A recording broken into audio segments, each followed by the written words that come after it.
True Crime South Africa is published in conjunction with Erna Holdings, publishers of Times Live, Business Live, Sowetan Live, and others. The opinions expressed in this podcast do not necessarily represent the views of Erna Holdings and its affiliates. The woman feels a sudden jolt of pain in her back. At first, she's unsure what it is, but soon the jolts rain down on her, and just before she loses consciousness, she turns and looks into the eyes she knows so well. This is True Crime South Africa. I'm Nicole Engelbrecht, and you're listening to episode 98, The Murder of Koos and Erna Wolmarans.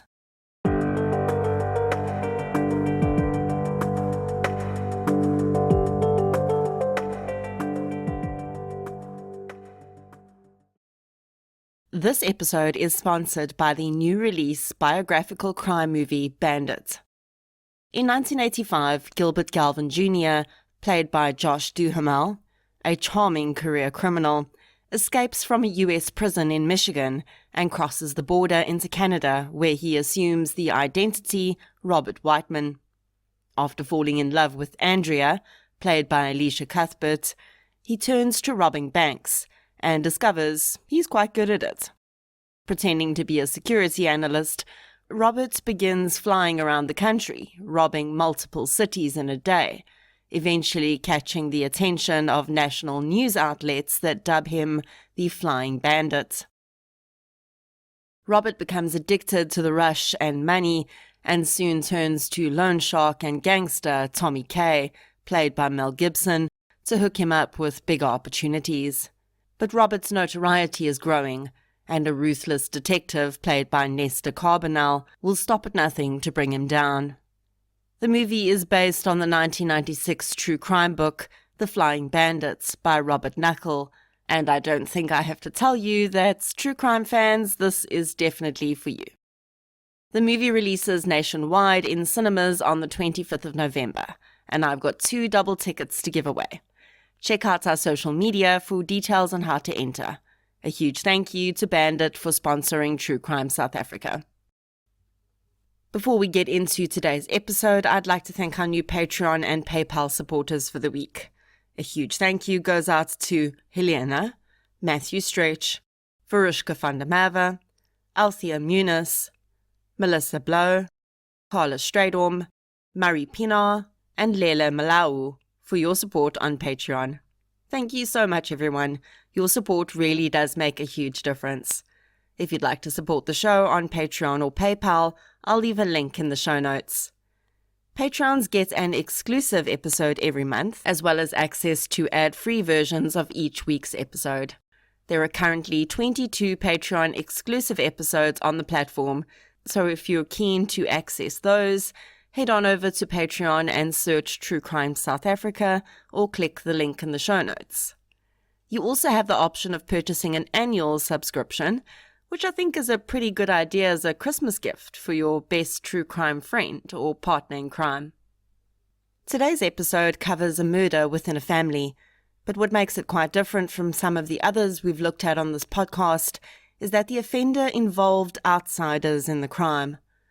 Another aspect that some would wonder about was the fact that the offender in this case was not related to the victims by blood, and we'll explore the trauma that can come from adoption in this episode too. My sources for this case include an episode of Autopsy, as well as several media articles about this case. So let's get into episode 98, The Murder of Koos and Erna Wolmarans. The following episode may contain sensitive material, including descriptions of violence, sexual assault, or graphic descriptions of injuries to victims. If you feel you may be triggered by such material, please consider this before accessing our content. To access trauma counseling or services, please see the helpline information on our show notes. Jacobus Wolmarans was born on the 8th of August 1944 in Krugersdorp. In his early 20s, he met and married Erna Engelbrecht, and the couple moved to Westville in what was then known as the Natal province. There, the couple started several businesses together, and it soon became clear that Jacobus, who was known as Koos, was an excellent businessman with a keen eye for a deal. He and Erna were happily married and building successful businesses together, but the one thing they really wanted to do, which was start a family, was proving to be a challenge more insurmountable than they'd ever faced. Eventually, the couple would be forced to accept that the future for their family looked a little different than they'd thought. They could not conceive their own biological children, so they would adopt. In the early 1980s, the Wolmarans couple adopted on 2 occasions, a baby boy, whom they named Frederick, and a baby girl they named Estelle.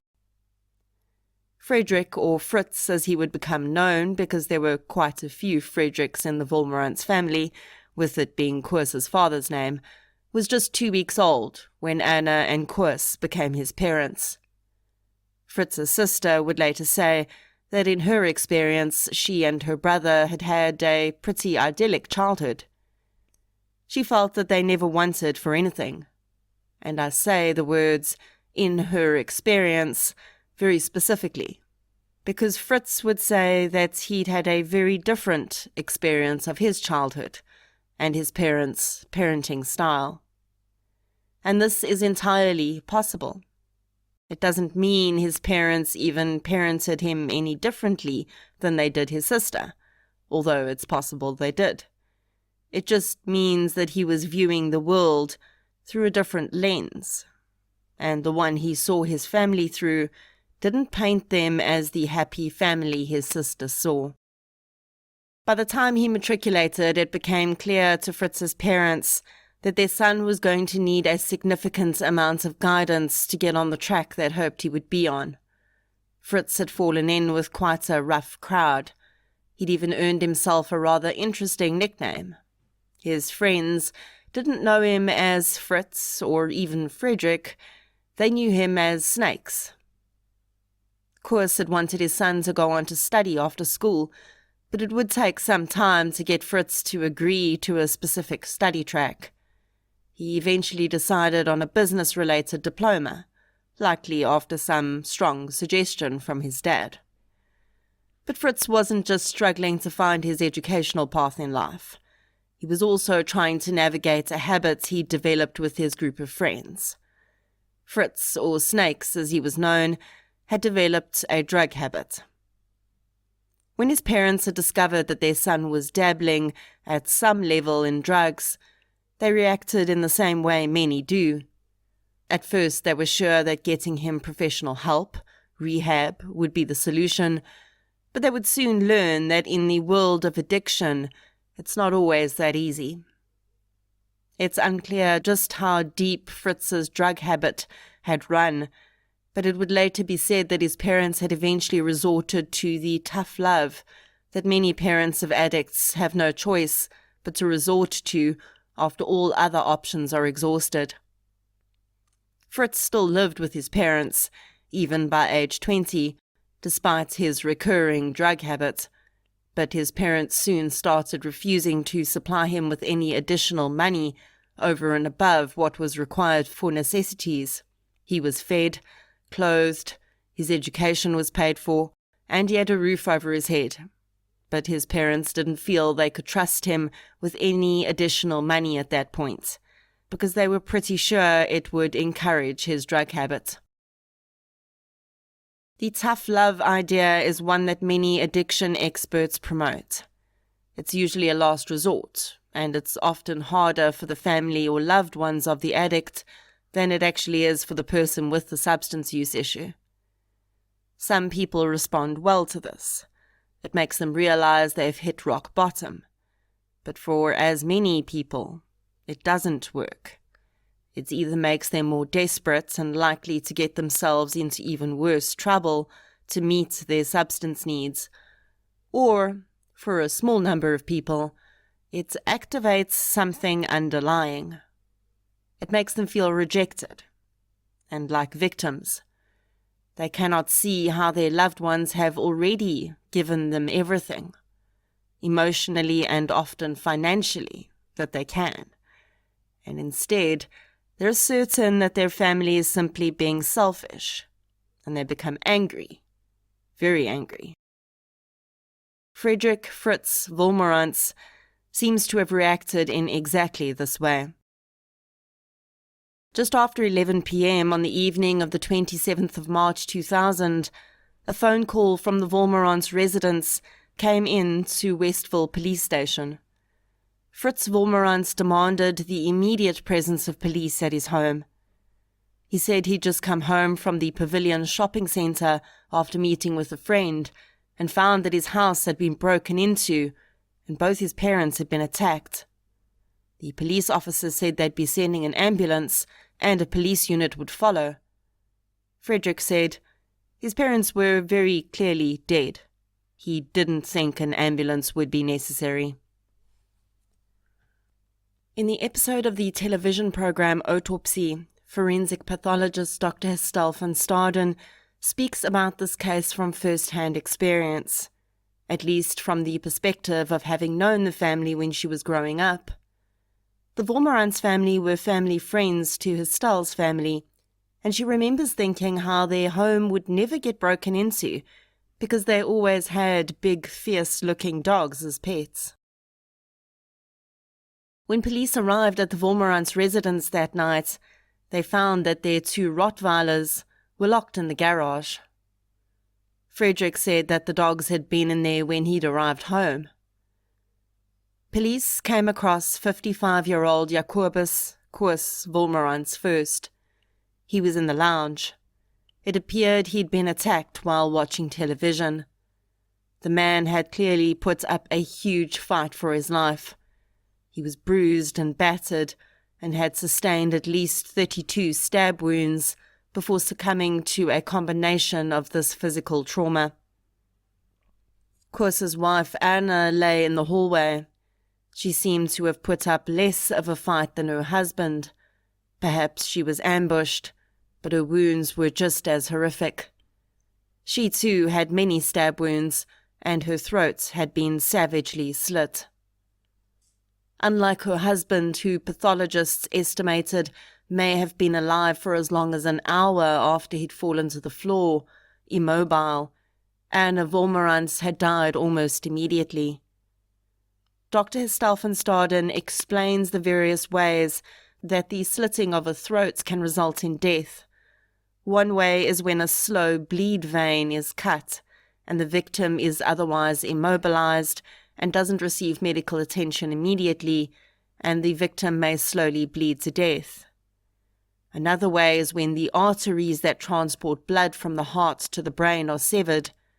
This results in high-pressure blood being released, and you'll see a spurting action from the injury, and this can cause the victim to bleed out very quickly.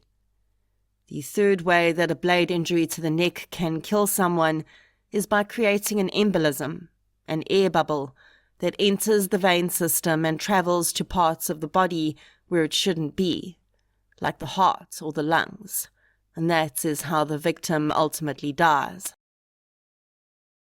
Erna Wolmarans died as a result of the stab wounds and the slitting of her throat, but she also had a heart condition. And Estelle van Staden points out an interesting legal situation which is applicable in murders where the victim had an underlying health condition that could have contributed to their death. The legal principle is called talum qualum, or it's sometimes referred to as the thin skull rule. And the general idea behind it is that, quote, the wrongdoer takes his victim as he finds him, end quote. Essentially, what this legal rule does is prevent an offender from claiming that it was an underlying health condition that had killed their victim and not their actions.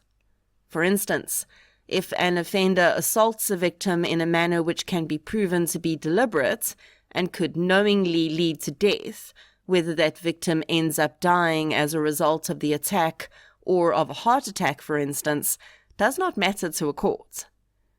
The offender cannot say, I was not aware of their underlying heart condition and therefore I cannot be held responsible for a heart attack that resulted from my assault of that person.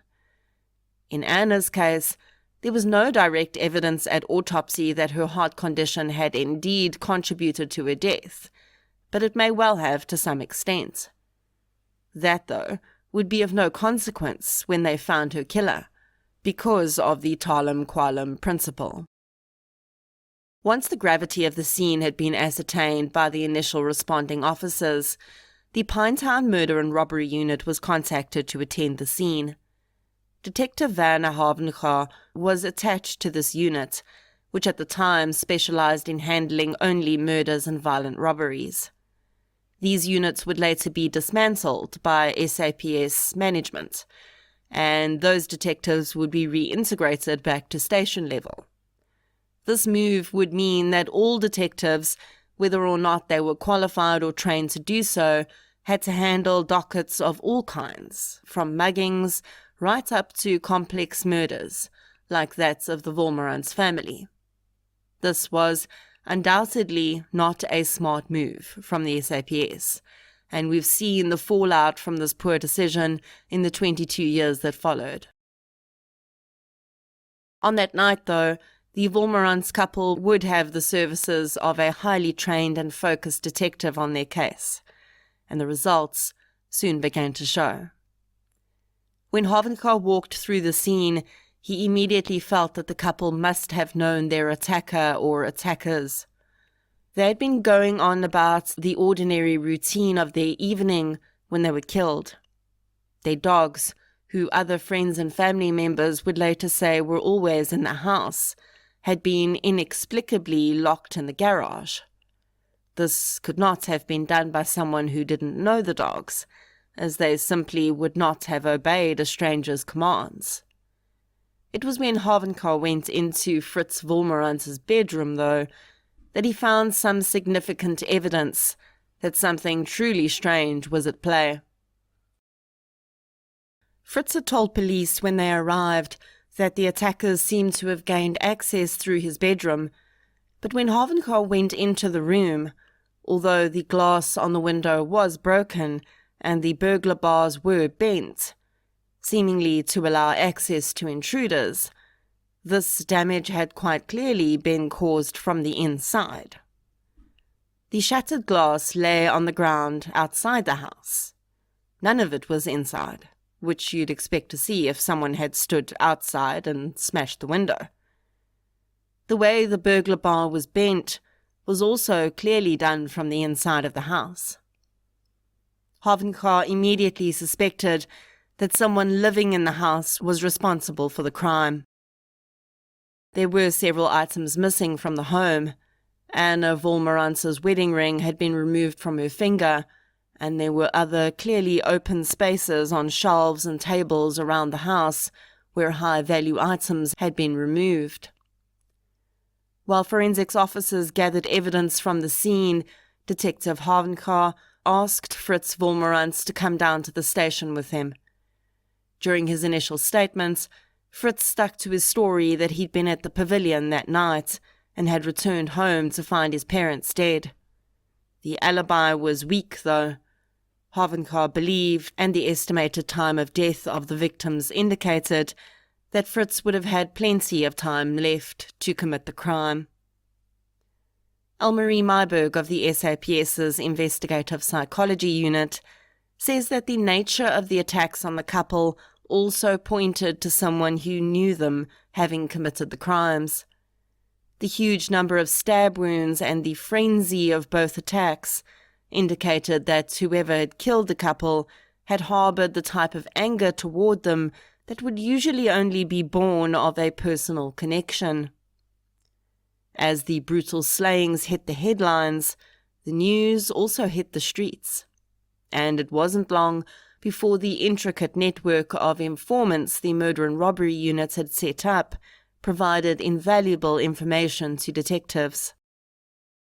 An anonymous caller told Detective Havenka that in the last few months, a young man known on the streets as Snakes had been trying to find people willing to commit murder.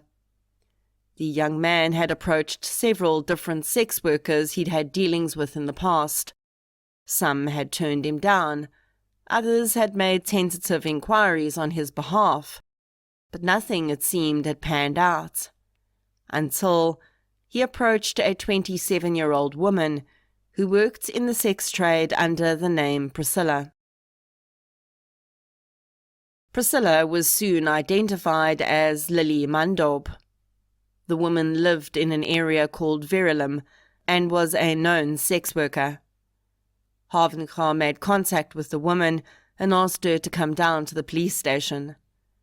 Initially, she denied any involvement in the crime, but police were certain enough that they decided to hold her in custody overnight.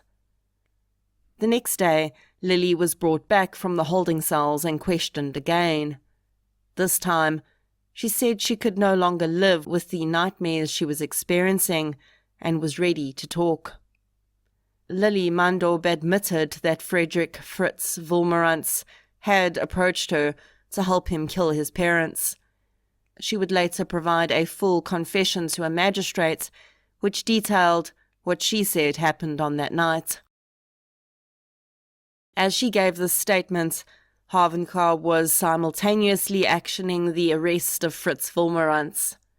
Fritz's sister, who was married and lived in the UK with her husband, was informed that her brother had been arrested in connection with her parents' murder. She was already making arrangements to travel back to South Africa, and now she realized she would not be comforting her brother, but rather navigating a whole new level of horror. Lily's statements also provided the names of 3 other individuals who, she said, had been involved in the murders. The woman said that when Fritz had approached her, she'd in turn arranged for her nephews, 23-year-old Ronald and 19-year-old Brian, to assist in the crime. She had eventually also involved her boyfriend, 27-year-old Eric Kansaka. All 3 men were promptly located and arrested, and with all 5 alleged perpetrators now in custody, police set about sifting through their various versions to find the truth. Fritz Wolmarans would admit that he'd been involved in the murder of his parents. He claimed, though, that he'd suffered years of emotional abuse from his father, and on the day of the murders, his father had told him that he needed to pack his belongings and leave the house. He was throwing him out on the street. Fritz claimed that he'd snapped. He said that he knew then that his only way out of the abusive web his father had cast over him was to kill the man. He'd approached Lily Mandob because he was afraid to commit the murders himself, and things had moved so fast that he couldn't stop the wheel once it was in motion. Fritz admitted that he told Lily and her accomplices that they could take whatever they wanted from the home after they'd killed his parents, and that would be their payment. When police had arrested the other 4, they did indeed find items belonging to the victims in their homes. Lily Mandob had Erna Wolmarans's wedding ring. Fritz told Havenkar that he'd met Lily and the others at his house and shown them how to gain access. He'd then gone to the pavilion so that he could have an alibi. When he returned to the house, his parents were already dead, he said, and he helped the perpetrators to load the items into the vehicle and drove them to their homes. He was brought back home by Ronald Mandob, and it was at that time that he'd reported his parents' murders to police. His motive, he claimed, was never financial. He'd felt completely helpless, and after years of emotional abuse from his father, he'd seen no other way out of his situation than the murders. Lily Mandob said that she'd been present during the murders, but she hadn't actually stabbed either victim. This, she said, was done by her nephews and her boyfriend. The 3 men, though, would deny having been present when the Wolmarans couple were killed. Brian and Ronald said that they were called to the property by Lily, and when they arrived, found her and Fritz there. They said that they were told by their aunt that they were to help with removing some items from the house. They climbed through a bedroom window that Fritz had shown them, and only when they were inside did they realize that this was much worse than a house robbery. Ronald said when he saw the body of Koos Wolmarans, he'd frozen and demanded that Lily tell him what was going on. She told him not to ask questions and just do what he was told. He and Brian admitted that they had participated in removing items from the home, but denied any involvement in the actual murders.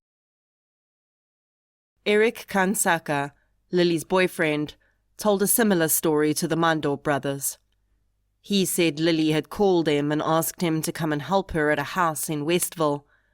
Lily had told him that Fritz Wolmarans was her employer and that he was giving her several items from his home.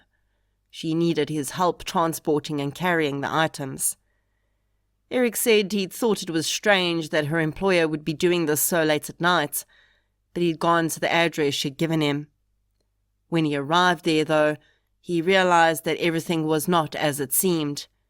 He says he was told to enter the house through a window because the owner of the house had lost his keys. This seemed strange enough, but when he got inside, he saw the bodies, and Eric claimed he was horrified and demanded to know from Lily what had happened. As she'd allegedly done with her nephews, Eric says his girlfriend told him not to ask any questions. With all these different versions about who the actual perpetrators may have been, it would be difficult for police to really prove who had stabbed the victims. But really, they didn't need to. The defendant's own testimony placed them at the home, and there was physical evidence that did that too. Police had found cigarette butts in the garden of the Wolmarans' home. Neither Koos nor Erna smoked, and there were various brands of cigarettes, so the evidence had been collected. These would be fingerprinted, and the fingerprints would match back to Ronald, Brian, and Eric. These men, who claimed to have been wholly shocked at the horrifying scene they'd found at the house, had still taken the time to have quite a few cigarettes during their time there. While it would be difficult to know exactly who had physically killed the Wolmarans couple, a few aspects of the murders would point police in the right direction. The couple had clearly been ambushed in their home, and this spoke to Fritz having been present when the murders were committed.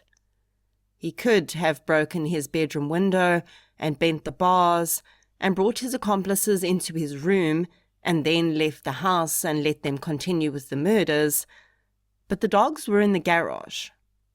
The dogs were never in the garage, and Koos and Erna would have wanted to know why they were in there, and perhaps they may have even let them out if Fritz had just let the perpetrators in and left the house.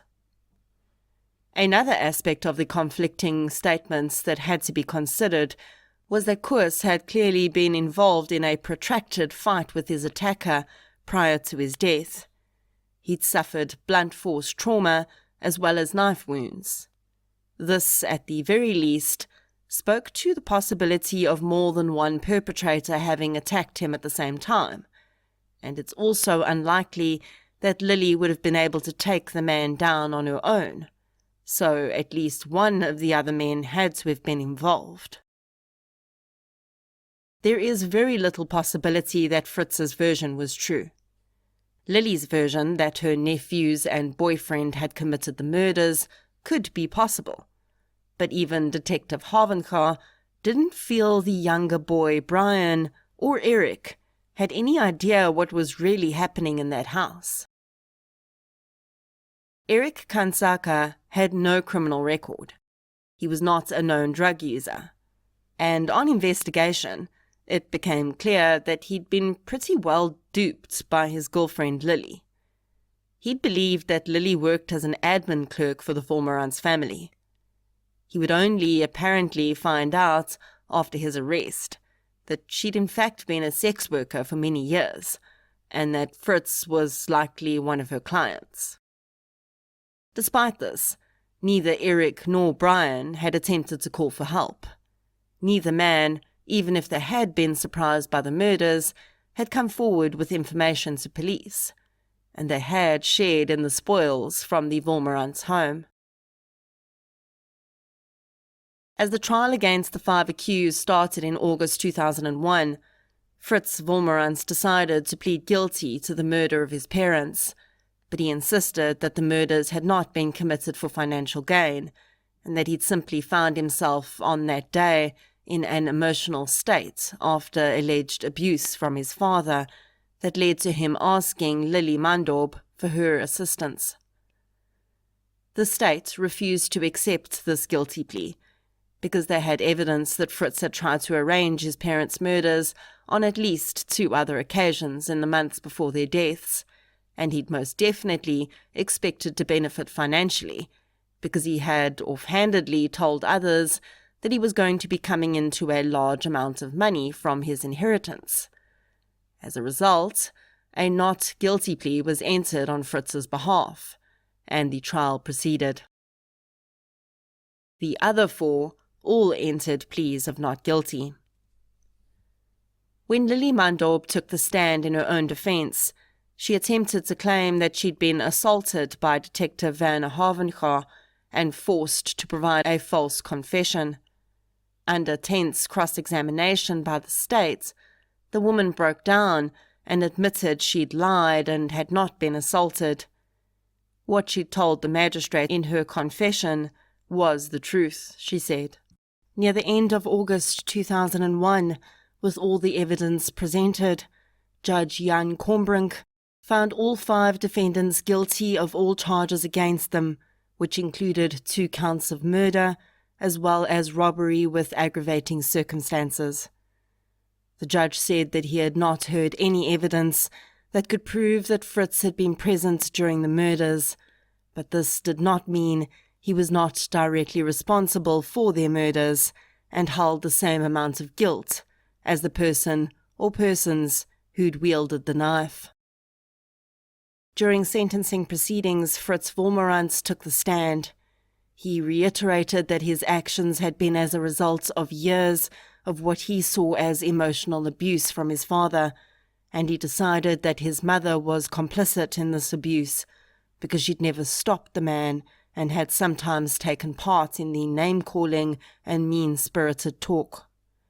He broke down and begged his family and the public to forgive him for what he'd done, as he realized it had been unnecessary, but at the time he hadn't seen any other way out. In his testimony, he claimed that his sister had also been a victim of emotional abuse from his parents, although she wouldn't admit it.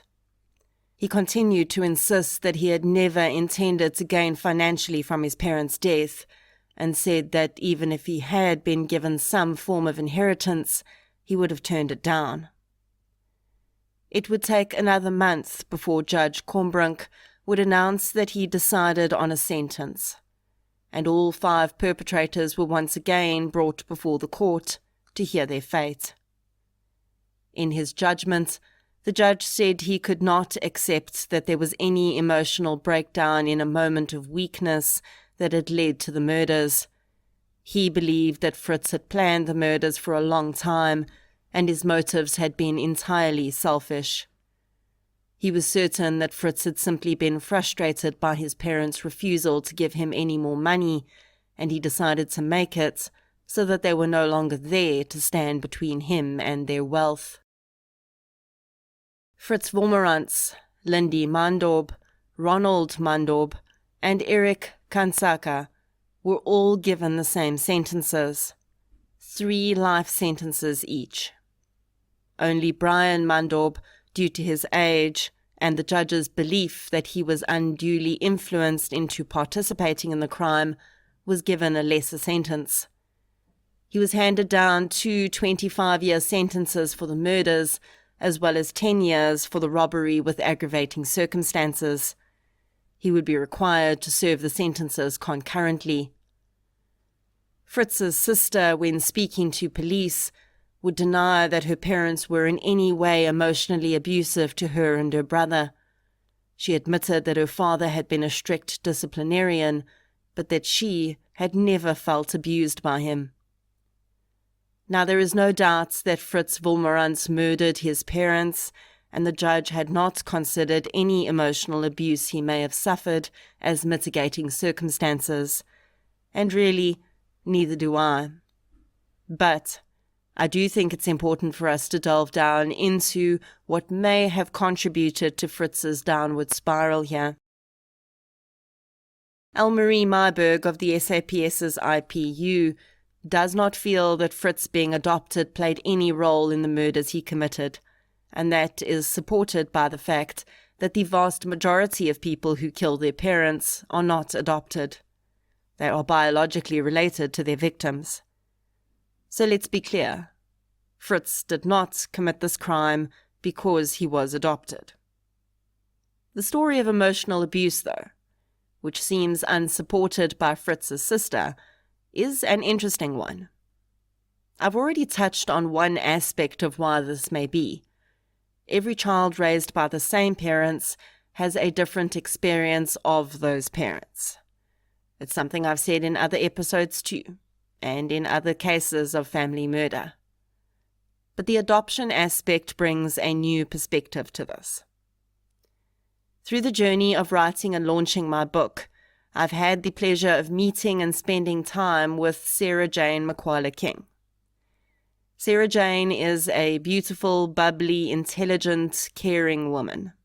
She was also adopted when she was a baby, under some pretty difficult circumstances, which would only come to light later in her life.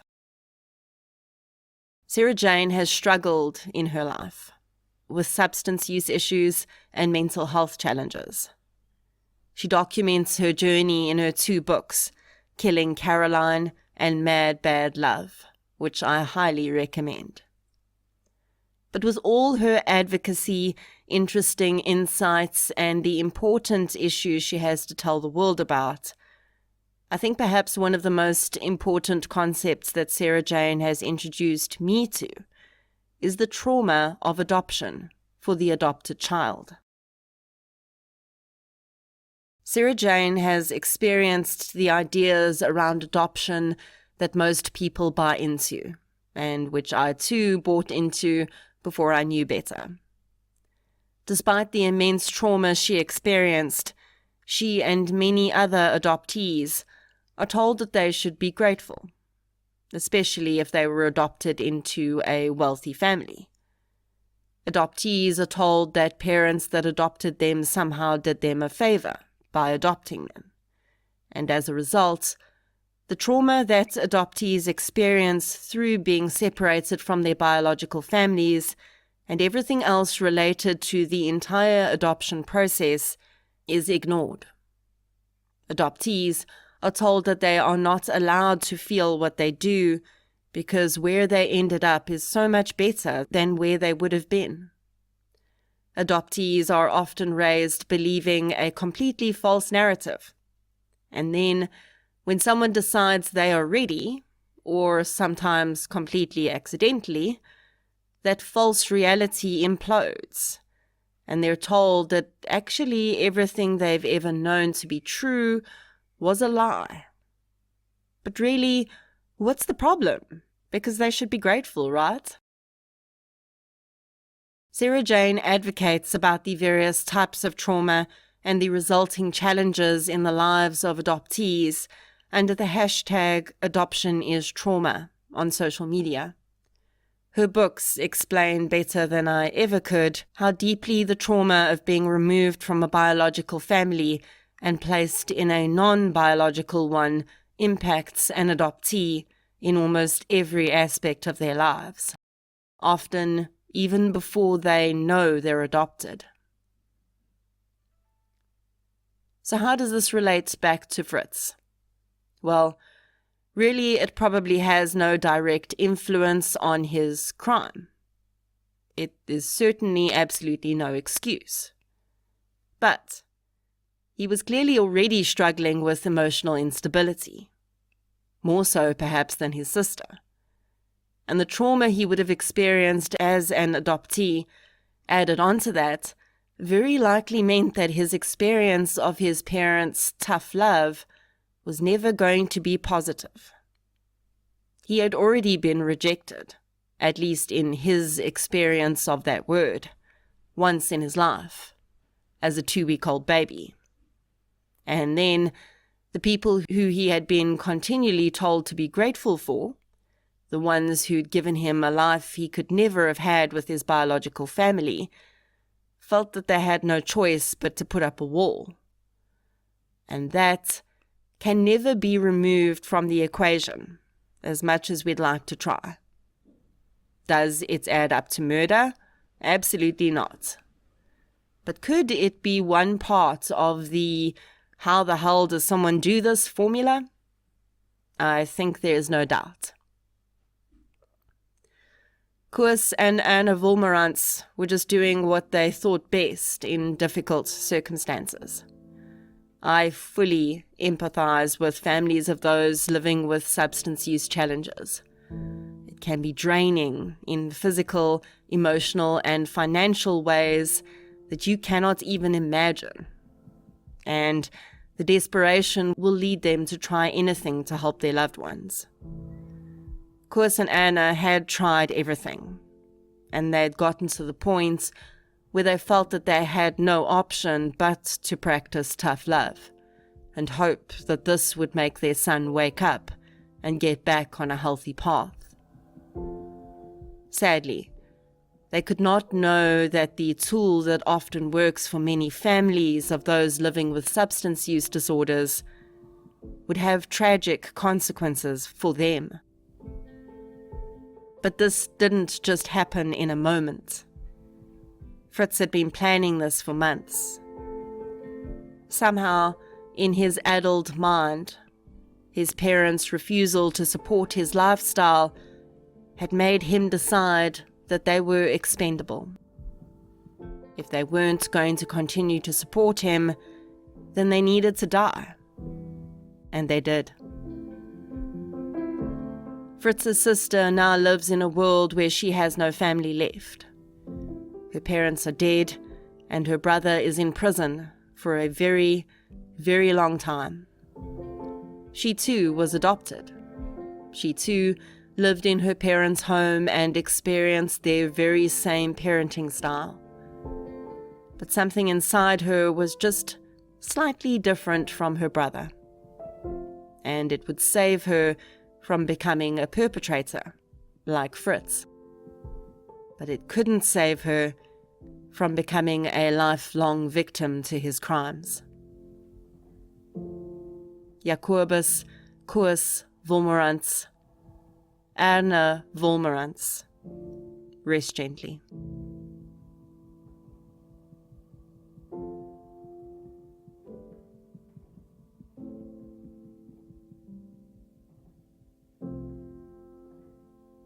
Thank you for listening to episode 98, The Murder of Koos and Erna Wolmarans. If you'd like to hear more victim-focused true crime content, please subscribe to True Crime South Africa on the platform you're using to listen right now. If you're looking for something still related to real-life stories, but often with a more positive slant, you can check out my new podcast series, I Lived Through This. You can follow both podcasts on social media. We're on Facebook, Twitter, and Instagram. I'll be back next week with another episode. Until then, thank you for your support, and I'll chat to you soon.